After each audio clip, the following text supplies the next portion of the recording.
আজকে আপনাদেরকে পরিচয় করিয়ে দিচ্ছি এক অজানা ইতিহাসের সাথে। দ্বিতীয় বিশ্বযুদ্ধ 1943 সালের সময় ব্রিটিশরা জাপানিদেরকে হলো যে কাবু করার জন্য আমাদের এই অঞ্চলে 43 সালে হলো যে একটা এয়ারপোর্ট তৈরির উদ্যোগ নেয়। তখন ছোটোখাটো পরিসরে একটা প্রশাসনিক ভবন, আর এদিকে দেখাও তো এই যে মাঝ বরাবর এইগুলো হলো যে এখন ধানি জমি, এখানে একটা রানওয়ে ছিল, হ্যাঁ। আর ওইদিকে হলো যে একটা সিগন্যাল টাওয়ার ছিল, সিগন্যাল টাওয়ারের সব হারিয়ে গেছে। মাত্র 2 বছরের জন্য হলো যে একটা এখানে হলো যে এয়ারপোর্ট স্থাপন করে।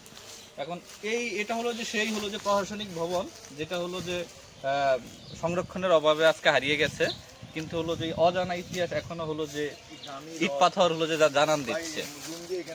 তো এটা হলো যে আপনার লোকেশন হলো যে আপনারা চট্টগ্রাম যে হাটহাজারীর যে ভেটেরিনারি ইউনিভার্সিটির পাশে হলো যে আপনারা আসলে দেখতে পারবেন। কোনো কিছু নাই, শুধু এই প্রশাসনিক ভবনটা। তখনকার সময় হলো যে পুরা বিশ্বে একটা দুর্ভিক্ষ দেখা দিয়েছিল, খাদ্য সংকট দেখা দিয়েছিল দ্বিতীয় বিশ্বযুদ্ধের সময়। তখন এই অঞ্চলের মানুষজন এই এয়ারপোর্টে হলো যে কাজ করে তাদের হলো যে যেই অর্থ পাইতো ওটা দিয়ে হলো যে জীবিকা নির্বাহ করতো। 2 বছর ছিল অবস্থানকাল, তারপরে হলো যে কার্যক্রম বন্ধ, আর সংরক্ষণের অভাবে আজকে এই বেহাল দশা। দেখেন, আসেন আমরা একটু দেখাই প্রশাসনিক ভবন।